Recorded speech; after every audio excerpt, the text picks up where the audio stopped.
Okay. So, Arpit Singh, we both have gone through our Match 2025 journey and we both matched into psychiatry. But the best part about this podcast is that you have matched into a fast track position. We'll come to that. I do want to ask you firstly, when you opened that you have matched, congratulations email on your phone, how did you feel? So actually that day I was very busy prepping for the party, getting the cake and getting the board where I had to write. So like one of my friends had organized this video conference on Google Meet Okay. where all of my close friends were there online and they were like supposed to see my live reaction. But like I was Oh, so late for everything. The first email when you get to know the match one or not, yeah. it came like 40 minutes late for me. What? I got time to have my dinner. In my head, I knew that I was going to match. Mm. For me, the bigger question was where I was going to match. So where did you finally match? I saw UT Houston and I started jumping around the room and screaming in like so much excitement. I thought I would cry because it's going to be a sentimental moment, but it was more like super excited, jumping around. Like the feeling that you know that, okay, this is going to be the next 4 years. How many years is it going to be? It's going to be 5 years for me now.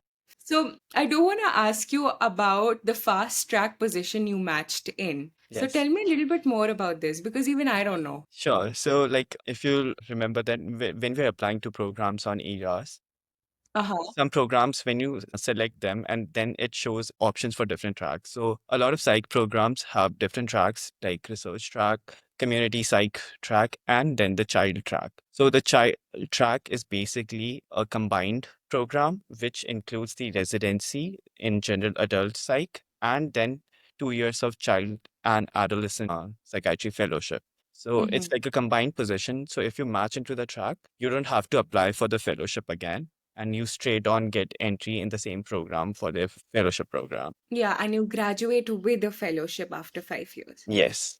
Oh, that is amazing, actually. Yeah. So I would not have to apply again, like after 3 years because I always wanted to know, I always knew that I wanted to do a child and adolescent fellowship. So I, like all of the programs that had the option to, I applied to all of them, like the child tracks also. And then at what point you knew that, okay, I'm gonna go into child adolescent psychiatry? So even while starting med school, I was always interested in working with kids. I love being around kids. It just brings so much joy to my day and like really motivates me to help them as well. So always knew that wanted to do something beats related. And then I started liking psych in my second year of med school.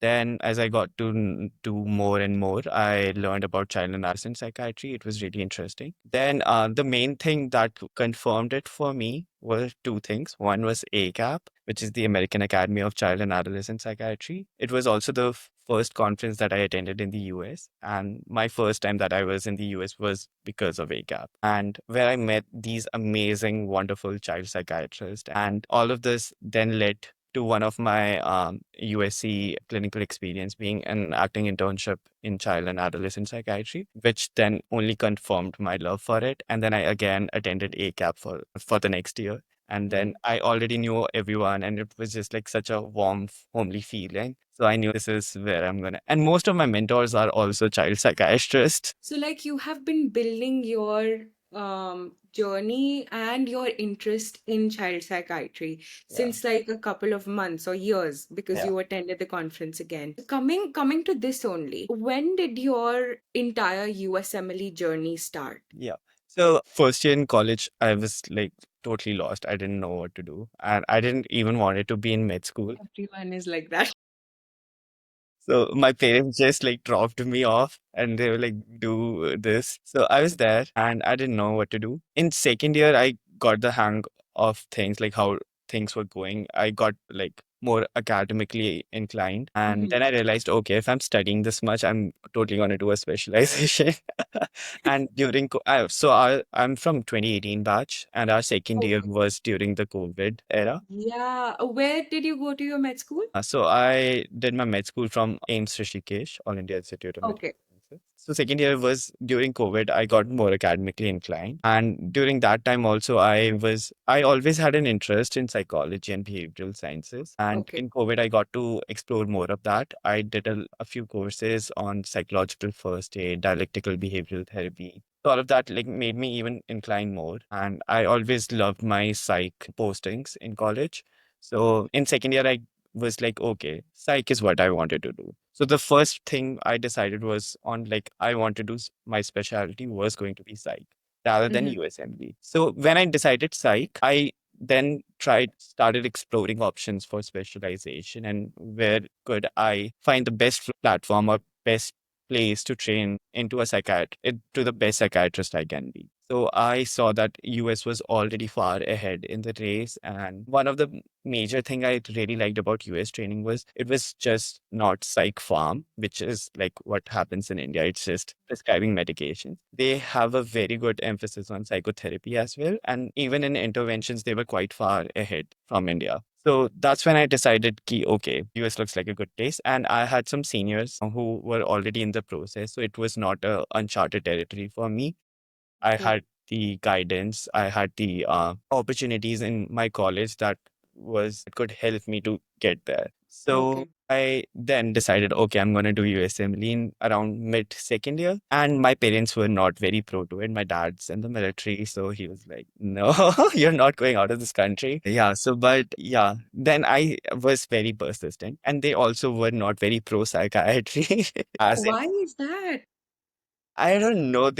I don't know. I think a lot of my relatives were not pro psychiatry. I don't think they do. I think they only find relevance in what they could get help from. So, I have the same thing because my parents and my family, they are like, psychiatrists pagal ho jate hai baad mein. Even like in my second year, third year, I wasn't thinking psychiatry. In my internship, I started to think psychiatry. Usse pehle, I used to be like, okay, maybe they're right. I don't know. I never thought about psychiatry because of that. crazy. And not just my parents or relatives. A few of my med school faculty who I was What? close to also were like, are you sure you want to take psychiatry? I was like, okay, the stigma is real.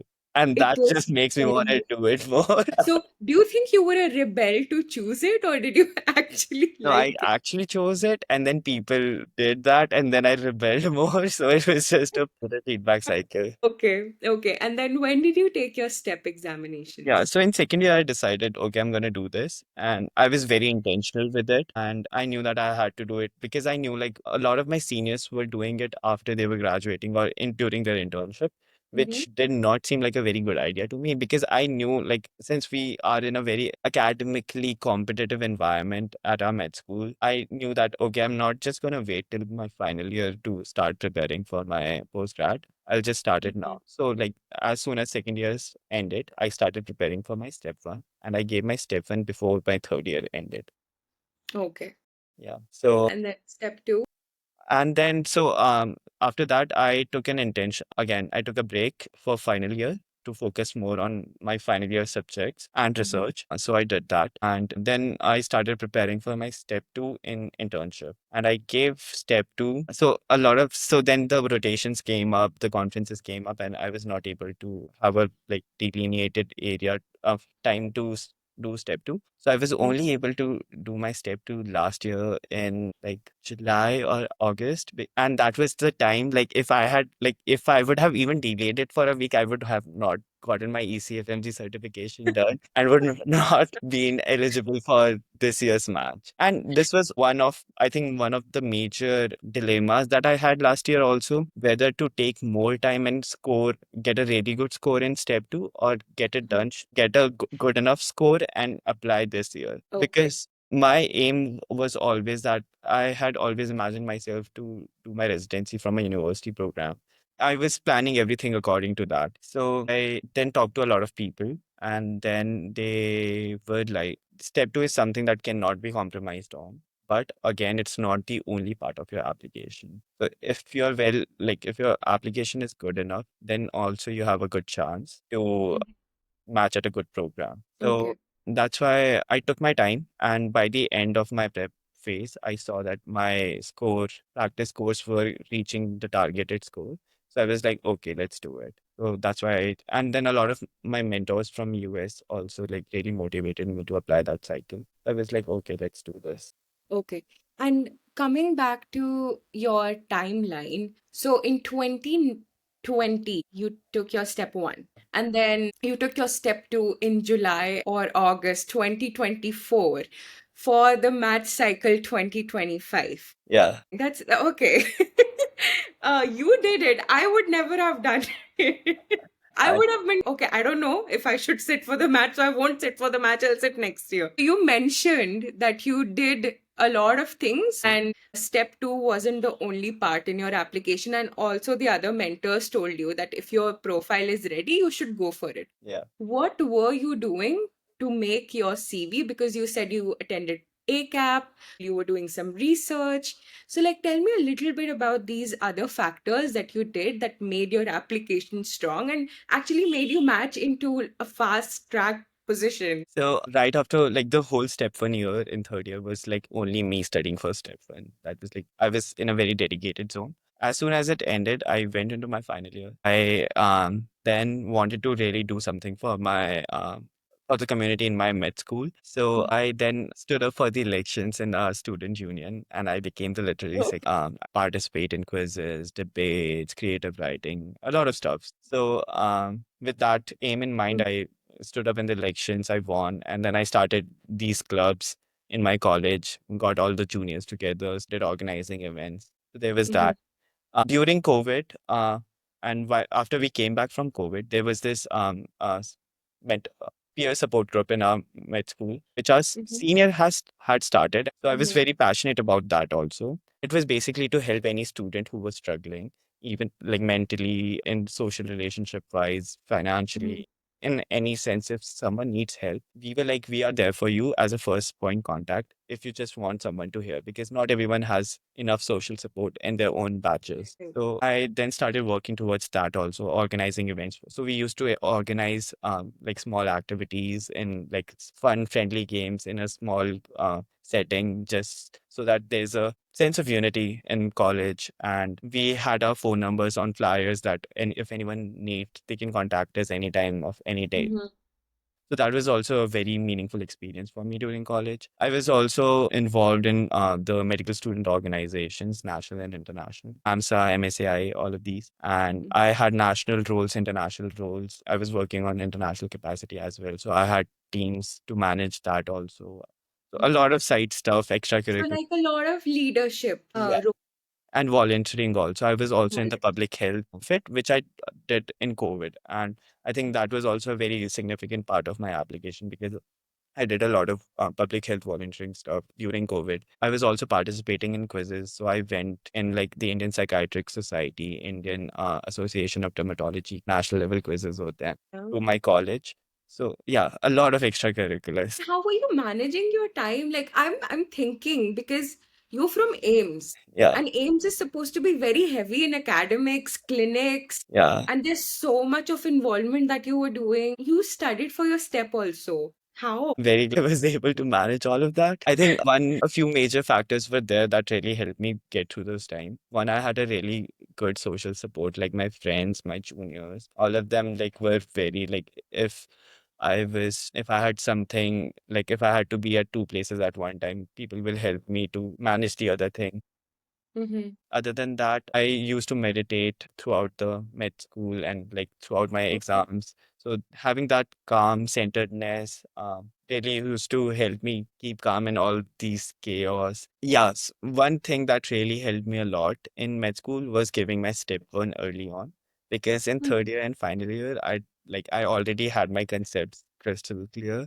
So in final year, I actually did not even study from any medicine book. I just used to revise my first aid and Yeah, stuff that's only. clever. So that's how I got through all of this. That's good. What about your research profile? When did you start your research? And then you going to like ACAP? Were you presenting something there? So again, our institute is very research inclined also, and they incentivize huge UG research a lot. As soon as second year started, and we all knew that it's going to be a lenient and more freer year. Knew that the third semester is anyhow called the honeymoon period. So I was like, let's Yeah. do something productive then.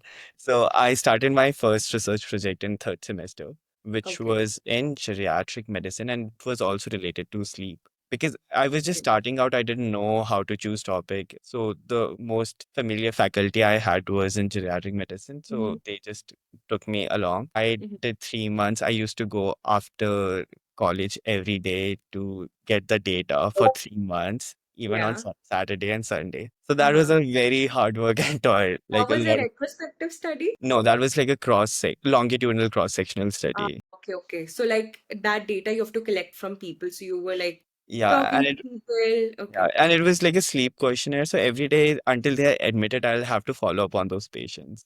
So it was like a very long. Finally, I Did have not published that research. oh, 2019 you started your first research and it got published in 2025. It has not been published, Oh and I'm my not God. planning to. Wait, my first was in 2022 and published in 2024. So like 2 years it took. 2 to 3 years I think it took Yeah, yeah, for it to at least get, and the proposal was actually getting drafted in the year of 2020. So like even 1 2 years before that. yeah, So it yeah. takes a long time. It's long tedious. I'm very grateful for my mentor, my guide, and the whole process because it really taught me how to do the whole getting approval wala Mm. part and getting the data, doing the data collection wala part, and just being committed to something that going to the whole roaming around the whole hospital after a busy day. I used to do that. Yeah. The best part about research is when you are collecting data from live participants. My first study was a clinical trial only. So Nice. I had to sit down and talk to people and then follow up with them. So that was one thing about research that made me go back to it again and again. Yeah. Okay, okay, Yes. I Yeah. can be interested. Yeah. It's There's not just boring. another type of commitment when there's like real participants involved. Okay. So, and then that was your first one. And then what happened after? Fourth semester, then COVID started, and me and my friend, Uh-huh. we were sitting idle at our homes. We had like a lot of time, so we were like, "Oh, let's do a research project in COVID." So Oh, we then did an online survey-based cross-sectional study. think everybody has one research like that. Yeah. Even I have that. Everyone has it. That was when everyone was banking on the time and getting the research experiences. Spaces was only present in our college ki computer, and we didn't Okay. have SPSS. So me and our whole group used to do all those biostatistical tests manually. What? Yeah. Third year, then I started doing my step one. Final year, I also went to South Korea to present one of my research. Okay. And that was a really nice experience because I saw that with research, you can like get to go to new places also. Which was it a conference? Like what was happening in South Korea that you went? It was a medical student conference. I was very active because I was very active on like academic spaces and organizations. I had gotten to know about these ACP, APA, ACAP in that All of year. these American-based conferences, right? Yeah, and the organizations. So I was a member first and doing stuff online, like volunteering or participating in the medical student committees. So I got to know about the conference that was happening in New York. I was like, okay, I need to have something. I need to present something. So doing a original project at that time would have been very time consuming, and because approval process, proposals, में बहुत time लगता है. So me and my friends and one of my senior, we decided to do a systematic review and meta-analysis. That was around final year. So I submitted, and luckily in 2023 I got selected. In ACAP I had a poster presentation, and in ACLP I had an oral presentation. So and luckily both of them were happening right next to each other. October mid was ACAP, and November mid was ACLP. There was time to go to the US. So I thought, okay, I have 1 month in between. Rather than like going, coming back, or just staying there and doing nothing, I'll just do 1 month of elective there. Hmm. So, and I was a med student at that time. But in your internship, right? Yeah, in In 20. 2023. So I did that. I went to ACAP. It was the best experience. I loved everything, the research things. I got really good feedback. I was out there networking a lot. I got really good mentors who am still in contact with till this day. Then I went to Chicago for my rotation. Chicago start karo na? Yeah, Uh, you can start now. yeah. Right. So after Okay, yeah. So after ACAP? ACAP, Yeah. I went to Chicago for that 1 month. It was a sub internship Jackson. in that community hospital, and it was inpatient adult psychiatry. So that was really Okay. cool, except that my attending used to round at 5 a.m. in the morning every day, including Saturday and What? Sundays. Yeah. And also including Saturday and Sunday. And including Thanksgiving. It was mostly, I was sleepy most of the time, but no. Actually, it was a really good experience. The attending had a very Okay. different approach to patients. So it was really interesting to see how he used to manage all those cases by himself. And because it was not a teaching hospital, there was no residency there. So he was the only attending seeing all those patients. He was more like a Mhm. one-man army. And then having me, he was like very excited. And so, but it was a good experience. Yeah. I have two questions for you. When you said that you had a lot of great networking when you attended the ACAP conference, how did you network? How did you approach these people that you're still in contact with? It was just very spontaneous from my part. But I think like just being yourself, being honest, being out there, being sincere really used to help a lot.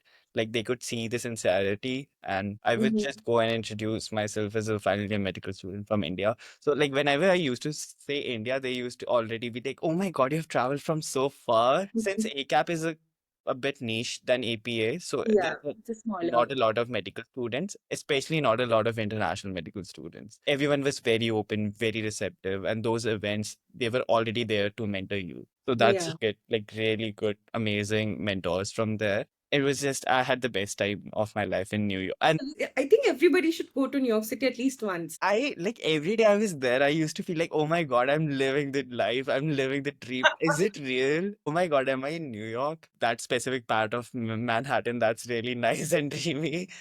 So at the conference, Yeah. you said that you are still in contact with them. How did you connect with them and how did you approach to ask them if you can be connected with them? Definitely. So this thing I was very sure of since the beginning that okay, whatever connection I'm going to make, these are like long term. I'm not just going to vibe with them here and right now. I would just ask them like if it's all right if I can email you. Really long list of email by the end of the conference. But like in person, meeting people in person is so much better than just emailing them. Yeah, so that is, I think these conferences are also so much important when it comes to networking or like collaborating too. One thing that I've noticed people doing or like applicants doing in the conferences is that they don't know how to correctly approach program directors or residents or chief residents or associate program directors. I was also one of them, but I learned along the way. You can't just like go to the program director or to someone and be like, I'm so and so, I'm gonna apply, can you help me? Like you can't straight away ask for help. Yeah. You have to establish a connection first. Yeah. And you also have to see if you both fit. Yeah. It's not just that they have to like you have to like them also for them to mentor you. So it goes like both hand in So hand. Do you first you agree? have to like because definitely you're not the only one who's approaching them for help during that conference. Yeah. Like a it's like a very big social scene that is happening during those conferences and Hmm. everyone's looking for something and everyone has something to give. So it's Yeah, like a give and take situation. So you have to first make that vibe, make that connection. Just have that exactly. vibe first and see how comfortable they are. Like approach that slowly and very cautiously. Yeah. Yeah, And if it doesn't happen, it doesn't happen. It'll happen with someone else also. exactly. Like I remember being with one program director, and I could feel that maybe um, I am not at par at the applicants that she will potentially look at. So I was like, okay, I don't have to be disheartened about it. Yeah. There are other applicants, other programs that will look at me, and their program directors are also here. Yeah. So why not go and talk to them? It's fine. Like, I don't have to maintain every relationship that I could potentially make there at a conference, Yeah. but I can explore my options too. And that is what the whole conference is about. Yeah, if you know someone at a conference, you always ask them to like introduce you to someone important. Acha. Now, another question that I had was when you said that you had a great experience at the rotation that you went to, the Jackson Park rotation, what exactly were you doing at that rotation and how did you approach the preceptor and like other people at that hospital? Yeah. So one thing that I've found really helpful in like rotations is like make your intentions clear with the attending that okay, Yeah. I'm a medical student going to be a I'm going to apply for psychiatry residency in the US, and this is going to be I would really love to learn how things work here. Also, I would really like you to assess my performance. That is important because towards the end of your rotation, Yeah. um I would go up to them and be like, do you have any feedback, just to work on yourself in the way a US attending would look at me as a potential resident doctor. So just to work on my profile, I always used to have feedback, and I think everybody should do it if they are going for a rotation.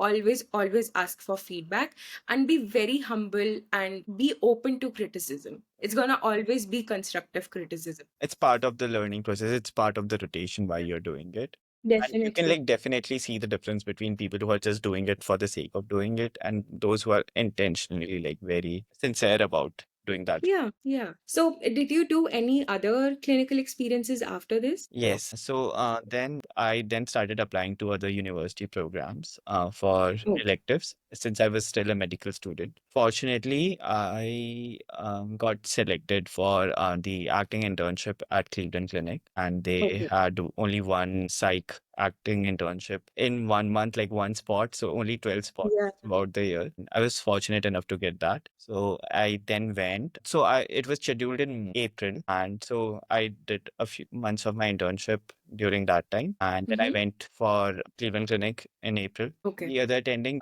she was really kind and she then led me to a clinical elective, and she was a child psychiatrist. So that's Okay. how I got my, and it was also an acting internship. So that's how I got my child psychiatry acting internship right next month. Fortunately, दोनों के बीच में APA came. Yeah. APA was in May 2024. Yeah. Right. April, I did adult psych, and then May, I did child psych. I went to APA. Also, I had presented my poster online for IAPA from India in March, Okay. and Okay. I got first position. So I was invited to present in New York.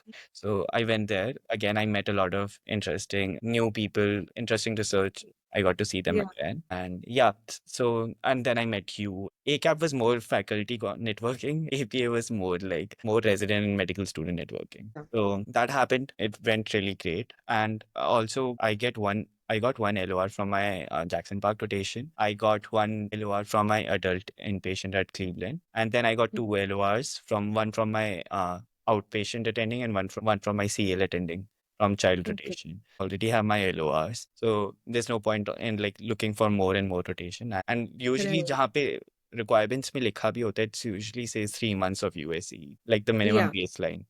That Yeah. max to max it can go to like 6 months, but most of the programs is like 3 months is what we Yeah. hear 3 months always. is enough. Yeah, enough. Yeah. I was like, okay. And फिर उस time पे then I talked to a lot of people, a lot of residents, and everyone advised me that okay, May तक I had completed my rotations. So and थोड़ा बहुत step 2 की पढ़ाई करी हुई थी. So they were like, you're good to go. Just give your step 2 and apply the cycle. Coming back, And studying, and I had to give it in like till August, early or mid August तक ताकि मेरी so that you can September get से your पहले ECFMG certification हो जाए. And another big question was like step 3 or not. So this is a like a really big advice that I would give to anyone who's thinking of applying and they have more time, that give your step 3 before applying, especially if you're an IMG, because although a lot of programs that holistically see your application do not consider step 3 that much, but a lot of IMG friendly programs really bank on step 3. a lot of people told me the same thing. Like, you need to have your step 3 because you have time also. So just like take the exam, like khatam karo, That's pura complete applicant, and you will get more interviews. And I have seen people who have not applied with step 3 and people who have applied with step 3. If they have like similar applications, the amount of interviews that you will get with step 3 is going to be more. definitely So, also to all of the people who are going to watch this, I do want to tell that you can have more than 4 LORs also uploaded, but to each program that you have to assign the LORs, you can assign only 4. And sometimes it's 3 also, but like maximum it's 4 only. And you can't go more than that. So I had 6 LORs uploaded and I mixed and matched to which program I wanted to give which LOR. And what I did was, if I did a rotation from that hospital that I was applying to, I only attached those hospitals attendings LOR. Yeah, So very that like kind of, focused LOR assignment. I would agree. I also yeah. had more LORs uploaded. One of my mentors, who was a Harvard attending, also gave me a LOR based on mentorship. So Mm-hmm. I used that also at some programs, and some programs specifically stated that they need LOR from a clinical faculty, like from medicine in peds or like non-psych LOR. So I had my internal medicine. It was not a lot of program, a few programs. Like I had gone through, so I was very intentional about applying to the programs as well because I only applied to 80 psych programs. So You know how many programs I applied to? I I applied to 124. It's like I know people 60 who have more applied for programs. like almost all the programs also, like plus 200 plus programs. But I think, yeah, I think I had time and I was very intentional about where I'm applying also because it was just not for like not just the interviews for me that I need to like apply widely so that I get more interviews. I was initial like from the get go, I was very focused that I will only apply to places where I actually want to go and do residency. Do you think you've done rotations from different kinds of settings, Yeah. hospital settings, clinics, universities, community hospitals? Do you think big name hospitals, do they really matter? Much as I hate to say this, the academic world is unfortunately, Will- and like even in India, I see the difference when I tell anyone that I'm from AIIMS Rishikesh, that it makes a lot of difference, like just the having the name attached to it. I don't think that would matter a lot in a community hospital or in a smaller setting hospital. But again, if you're trying to make your way into the big academic world, then it definitely, because even my one of my LOR writers, she's a very big researcher and very well-known researcher in child psychiatry. And one person also mentioned that, oh, I've seen her research. She's amazing. So like having a letter from such kind of a person really makes an impact. Okay, so like you're saying the affiliation matters, the names of the hospital matters. Did your med school name matter too? So I don't, so only when the interviewer was Indian. Yeah. Indian American or like Indian IMG who Yeah, was so non indeed, faculty because yeah, they okay. know AIMS. So, and Yeah. even in conferences, when I would say that I'm from AIMS, they will recognize it. So they were more likely to recognize it than their American counterpart. Let's talk more about your interviews then. Right? Another Was it? advice for next year applicants, get those LORs timely.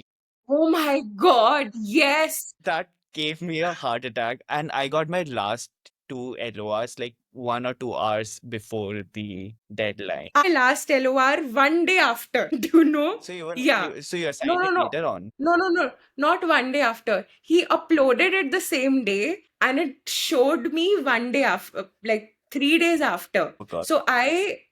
So the program that I had to upload is LOR2. I only uploaded three. I was like, "Ki, I'll upload his LOR as the fourth one." And yeah, so I mean, what can you do? Yeah. I had five LORs already uploaded. His was the sixth one. For me, I only had like two LORs assigned, and like two I was still waiting for. Make sure that you And they have those. fortunately got uploaded 2 hours before. Yes, and I was like awake the whole night because I think it's morning 9 a.m. and it's like really about subh close hoti hai wo deadline. Right. So I was calling, my mentor up and I was like, okay, is this fine? Is this okay? Is this okay? And I remember the whole night I didn't sleep. I slept for like 2 hours. And I woke up again and I was like, okay, ye theek hai, ye theek hai, ye theek hai. And I remember I was like, I called up my mentor and I asked him, just review it, just look at it so that I have someone's approval. yeah. Okay, I can send in the application. And I was an hour late. Do you think it made a difference? I don't think so. I got 8 interviews. I think I'm happy. I already know I am matched in Yeah. like November. So again, and this is again something that people regret later afterwards, that like not having LORs on time, not submitting application on time. A lot of times on Reddit, I've heard these horror stories where people forget to assign MSP or the other documents that are like your photo MSP, जो अलग से assign करना होता है. Yeah. Just make sure Yeah. that you are done and dusted with everything one day before. And even Yeah. though like जो मेरे पास done and dusted था भी एक दिन पहले, I was like rereading, finding like Yeah. tiniest grammatical mistakes till the last moment. Because you can't help it with whatever you've put in. Yeah. The work you've put in, it's gonna be out in a document. You have to list everything out. You just can't help it to read over and over again. And it's actually funny now that all of this is over that we sound silly doing all of this, but you just can't help it when you're there. So let's talk about your interviews. When did you start getting it? How were you preparing it? How many did you get? So funny story, I got my first Mhm. interview 40 minutes after. What? 40? At that point, I hadn't even, I didn't submit my I had application. submitted and I had forgotten about it कि ठीक है ये भी कुछ है. And like एक दो घंटे बाद I was like चलो, because I had made a separate email for all of the ERA stuff so that it does not Mhm. get cluttered with my usual email. So like ऐसे ही एक दो घंटे बाद I was like एक बार ऐसे खोल के देख लेता हूँ. I was like already interview invite. Oh my God. It was from a program I had signaled and I was in the first day of their interviews. And it was just like Uh-huh. 1 or 2 weeks later. Yeah, the first interview I got was after 4 days. And Uh, that also got interviewed in the second week of October. So that was also very early for me. And then how many did you get? So I got in total 9 interviews, but I had Okay. 11 tracks because two of them were child's tracks. So when you Ah. have a child track, both rank both their general program and the child track separately. Then do you think signaling made a difference in getting interviews? I think yes, it did. Very interestingly, I got like five. I was like, I divided my signals. So I had like two reach programs, five target programs like within my range, and three safety programs to signal Okay. so that like I'm reaching all the areas. I'm casting a wider net. And so I got, I think all three of my safety programs did give me an interview. And then two of my target programs did give me an interview. Interestingly, I was not going to signal the program that I matched into. Yeah, because I knew that I thought that okay, it's out of my league, and they did not have a big IMG percentage in their program. It was Mhm. like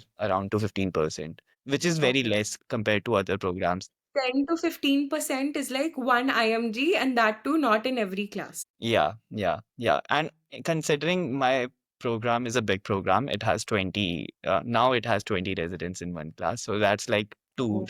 two out of 20. Two. Going back to the story, I was not going to tell them, thinking that I will not make the cut. I knew someone in this program as well. And then I asked them, okay, should I apply? Will my profile fit? And then they were like, yeah, definitely you should. I signaled it at the Uh-huh. last day before the application assignment. And then very like last minute it was. So then I had forgotten about it. So then I was like just going with all the other interviews, prep, and like sending letter of interest. And then ACAP happened. And I really wanted to attend ACAP because again I wanted to meet those people in person who like I was Mhm. talking to in continuity an email. And just as a refresher, ki, okay, remember me, I'm making a trip to the US. I'll also give my step three Sath me so that I don't have to go again. And so I just started preparing for step three and I attended ACAP. It was again very amazing. And then everyone, like a lot of people knew me already and I met Mhm. even more amazing people. All of my mentors, they were amazing. And one of the mentors also Mhm. volunteered to reach out to programs on my behalf. So that was also amazing. And there, in one of the mentorship session, I met the CAP fellowship PD of my program. And then I just gave her elevator pitch. And then she was like, oh my God, I need to get your application. So she took my AMC ID and sent it to Oh her my, coordinator that's, I think in that's where front you of made me. it. That's where it was like, okay, now I'm in the Yeah. game. Like I'm gonna get an interview invite from them. Is why networking Yeah. is so important. Like people need to know why. Because this is right here. Interestingly, ACAP has been very amazing to me. Another child track interview, I met the PD at the There you conference go. and then You I just got have the to interview. like be out there, be involved as much as you can. And I don't Yeah, know, just life takes you wherever you're supposed to yeah, be. How were your yeah, interviews like with yeah. them? Or like with anyone in general? So they only gave me 2 dates Mhm. because Child Track is like a very limited program. So they interview very limited candidates for that. So I had like one common big group interview with the chair of the department, and then we had like three individual interviews with the faculty. One of them of it was with the adult program Mhm. director, general psych program director. Yeah, so that went really great. Like after like then letter of intent you also have to send. I like at the end of the cycle I saw all of the programs and this seemed like the best fit for me. So I decided to send a letter of intent. A lot of people also at that time there was a huge debate going on Discord On whether you should send it to right. only one program or multiple programs, saying that you are among we have ranked you highly. But for me it did not make sense because I wanted to be sincere in it. Like anyhow, like telling someone that you have ranked them Hmm. highly means that you have not ranked them number one. So it's better it's better to not say anything than saying that you're not my number one. So yeah, so I only sent my letter of intent to UT Houston Do and you think I did actually not that get any helped you, reply. or it was just like something that you had to just do? Like it was something that I just had to do because okay, I wanted to express my love towards them. But I think it does help because programs also are very Right, conscious about where do they fall on their rank list. So they right, want to have right. candidates who want to be there. So if you tell them that okay, I've ranked you number one, they will definitely take it in a positive regard. And I've also talked to some residents who have been in the residency selection committee thanks to networking. And they have also told me that you get a few points bumped up on signals, on Okay. geographical signal, and on letter of intent. Like it might not make you Just like rank to match, but add it that might edge push you to one your or two profile. ranks up. Do geographical preference, does Yeah. that matter? That's what I don't know. I'll let you know when I'm a resident and in the selection committee. But what I've heard from other residents, yes, especially to some programs which are not in like very major areas, they want people to Okay. train there and stay there to serve their communities. Children clinic being one of them. It's I very think it's very program program specific. specific. Now, the interviews that Yeah. you were in, what exactly was happening in those interviews? And were there any moments you felt like you messed up, or where you were like, oh, now I clicked with the program and it's going great? So the first interview was me being anxious, honestly.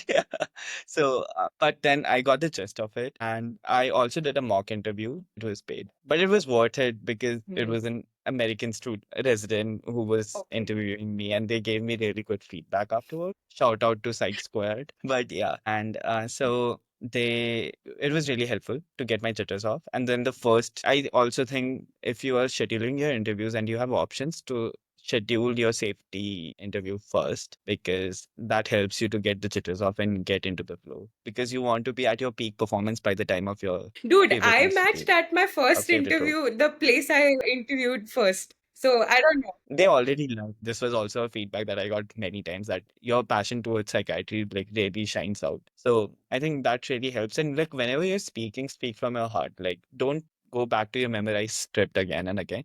Just have a few pointers about what all points you want to cover, and then just keep them in your mind. And Right. then beach ka content, just speak whatever comes to you. By the end, like my last interview, I was so done with everything. And my last interview, the invite came in Jan and I gave the interview in Feb. So I was already very done by that time. And then I gave that interview and I realized because all of the interviews, whenever someone used to ask Yeah. me, I was like, हाँ अच्छा हुआ, like what's there, like उसमें क्या ही होता है. जब मैंने वो interview, then I realized Okay, tell बुरा me interview about the क्या Bura होता है. interview. Yeah, so the program director, I think if I say this, a lot of people might get to know which Okay, program try to be as it is. non-specific as you So, can be. like, so program director just opened the floor. He said, like, although we have met, but let's just think that we have Mhm. never met and just tell me about yourself. So then I got like bamboozled, and also like I had not given an interview in a very long time, so I had also forgotten my a lot of my pointers. So I was just saying random things, and then I realized this is what a bad interview is like. About me as well when I was prepping. And in one of the interviews, also, that I have a habit of going off the topic sometimes. If I keep on talking about rambling, and then I Tangentiality. have to consciously tell myself, okay, Ravleen, come back to the topic. You're straying too far away now. Definitely practice, practice, practice, because that makes you perfect. Have points written down, stick to those points, only answer what is asked and nothing more than that. Don't just go off. Another tip is like to add a bookmark below your webcam where your eye line, your Yeah, you can actually look pin at the camera yourself directly. or the Yeah. interviewer very close to the camera. So you are At the looking top at of them the and screen. talking, and it looks like you're looking in the camera and talking. Yeah, yeah. It's better for Making making the that eye eye contact. connection. So that is actually a very good point. I never tried it. I was always like looking at them in the screen. Then I bought a slab Right. light to like equally lighten my face and like so just to like all the things, and then I would wear the suit and the Yeah. tie nicely before the interviews. Talked about getting a paid service for practicing your interviews. For me, I did that because I the interview was very soon and I was very busy throughout the week, so I could not You could not find like something. could not find a mentor and like get time from them to practice it just before the interview. I know that there are out there there are services to optimize your Mhm. applications to read your personal statements too. So Yeah. definitely if you don't have anyone, like I had a lot of people made sure that I got good amount of reviews for my personal statement and my application. So if you have those people, then great. But if Yeah. you don't have, just don't go by yourself because I have read people's personal statement which were not shown to anyone and they were a bit unrefined. Because ultimately, though the application, the personal statement Right. is going to be read by a diverse group of people. And I do talk to a lot of people who are applying or who are even thinking of doing their USMLE steps or going ahead with the journey. These sessions that I take is on my Instagram only. And when I also ask them for their CV just to look at what they have been doing, it's not a very refined way of writing. It's not in bullets, it's not highlighted. Your work is not in chronological order. There are so many different pointers that I see that people are not aware of. Overall, like it feels like such a big deal when you're entering all of this. I remember like when I started preparing for step one in like 2020, till since there that time I'm watching all these match day videos and all these resident on programs website. And now finally to be on the other side, it's amazing. Like having experienced that myself, that moment, and now seeing my face on a programs that too, like a program that I really wanted to go and on their website, on their Instagram page. But What were your I scores, don't, by the way? We never talked about your yeah. scores. So I gave Mhm. step one score. It was also scored when I gave step one. So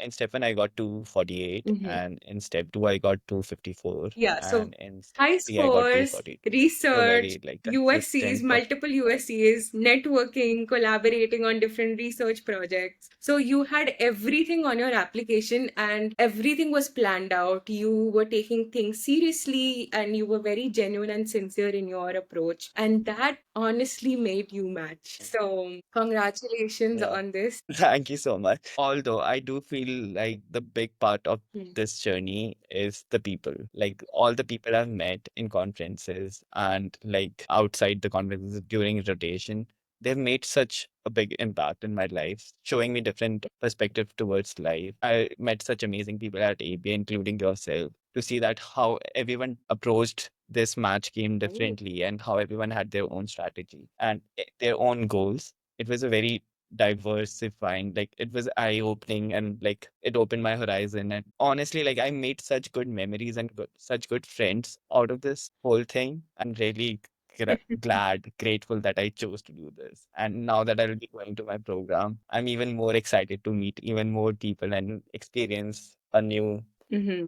place, a new healthcare setting, and to And I be the wish you best all the psychiatrist I best for can. that. See what's on the other side of it. I had Yeah. a very lovely time chatting with you. And if anybody wants to reach out, Arpit, I'm going to tag him in the caption and they can do so. He has been very helpful. He has helped me like in our interview season as well. I think whatever connections that we build along the way, somewhere you don't know who's going to be helpful and where they're going to come out. And so, yeah, definitely reach out to everyone Yeah. and anyone that you can and work on your journeys. And all the best to whoever's watching. And we did it. Take it from us. You can do it.